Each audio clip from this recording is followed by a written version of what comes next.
오늘 또 그대의 최고의 날입니다. 임은미 선교사 묵상입니다. 2021년 1월 2일 토요일 최고의 날 주여 사하여 주옵소서. 역대하 6장. 어제 내가 묵상을 올리면서 어떤 사람 간증을 같이 올렸다. 기도받고 나음을 입은 그분은 어제 또 감사의 글을 보내왔다.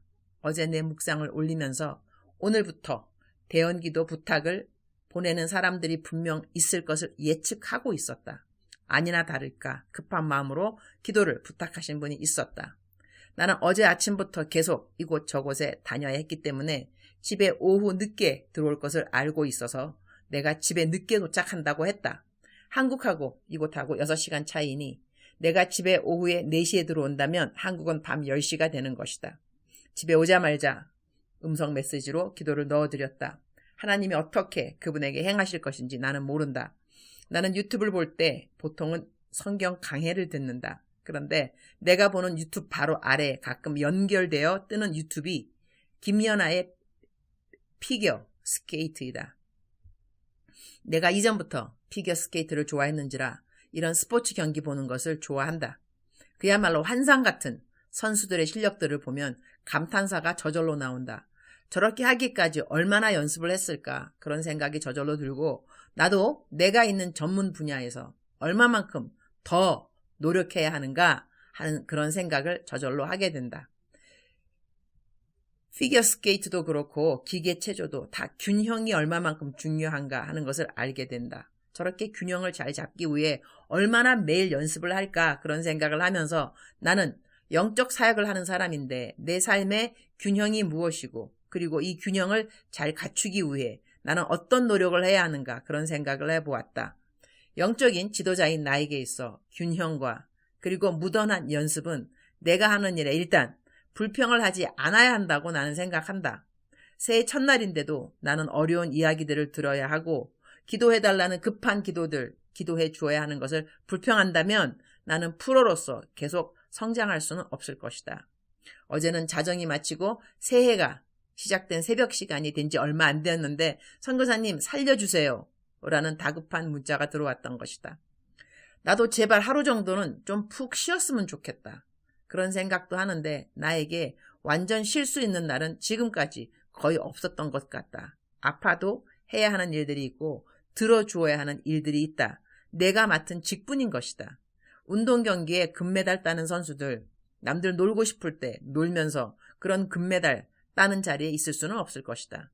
불평 없이 매일 최선을 다한 연습이 그들을 금메달 받는 자리에 자격을 주는 것 아니겠는가? 새해 나의 사역의 태도에 대해서 요즘 계속 생각하고 있다. 역대하 6장 30절 주는 계신 곳 하늘에서 들으시며 사유하시되 각 사람의 마음을 아시오니 그의 모든 행위대로 갚으시옵소서. 주만 홀로 사람의 마음을 아심이니라.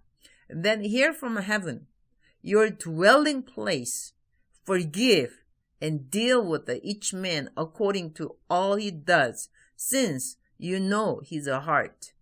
For you alone know the hearts of men. 오늘은 묵상 구절을 선택하기 전 기도를 했다. 보통은 그냥 성경 한 장을 읽으면서 마음에 와 닿는 구절을 가지고 묵상을 하는데 오늘은 주님, 요즘 저의 묵상을 읽으면서 많은 분들이 힘을 얻는다고 하는데 저를 위한 묵상이기보다는 다른 이들에게 필요한 묵상 구절을 오늘은 선택하고 싶어요. 주님은 저에게 어떤 구절을 선택하기 원하시나요? 했을 때 주님이 주신 생각은 하나님의 용서하심에 대한 구절을 선택하라 하셨는데 너무 재미있는 것은 내가 오늘 성경 말씀을 읽으면서 잠시 멈추어 있던 말씀이 바로 오늘 본문 말씀이었던 것이다. 주는 계신 곳 하늘에서 들으시며 사유하시되.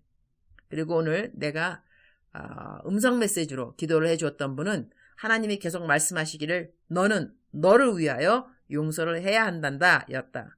내게 기도를 부탁해온 분은 시름시름 온몸에 힘이 빠지는 상황인데 그분에게 하나님이 주신 답은 아주 간단한 것이었다. 너가 용서를 하지 않으면 너가 그 상황에서 빠져나올 수 없단다 하였다. 용서라고 하는 것. 하나님이 우리를 용서하신 그 범주에 대한 깨달음이 깊다면 우리는 우리에게 잘못한 사람들을 용서하는 일이 우리의 생각보다 쉬울 수 있다고 나는 생각한다.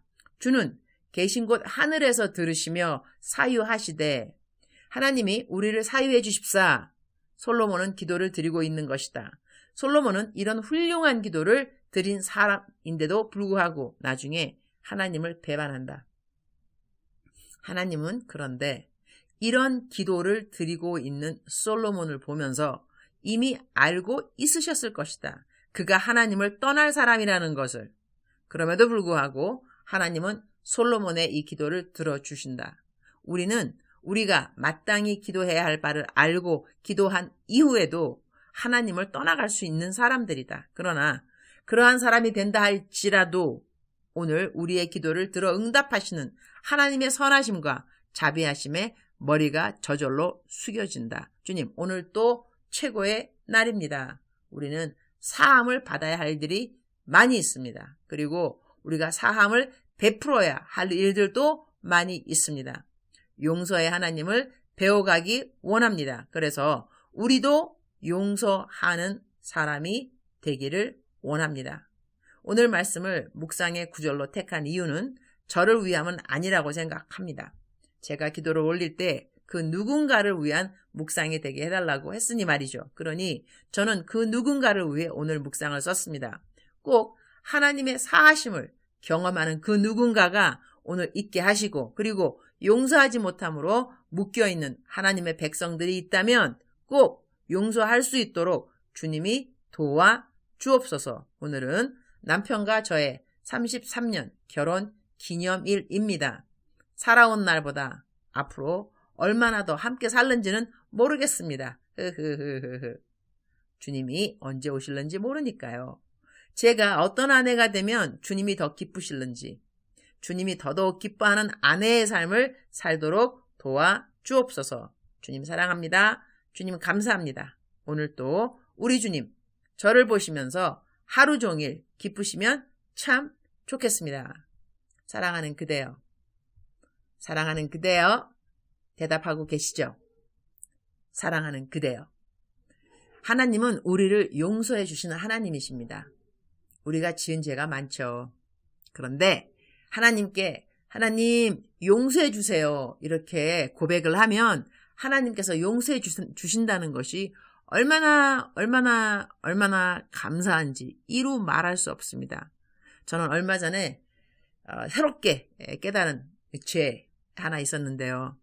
하나님이 분명히 우리들한테 범사에 감사하라 말씀하셨거든요. 그러니 내가 감사하지 않은 순간순간이 다 죄였구나 라는 것을 깨닫게 되었습니다.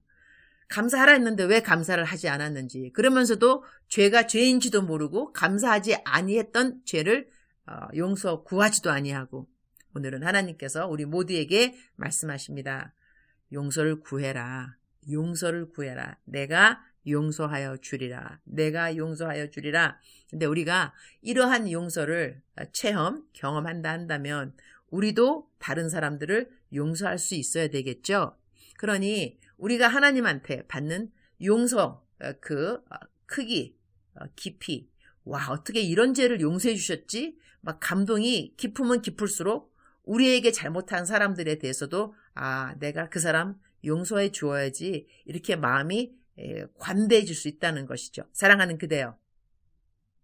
사랑하는 그대여.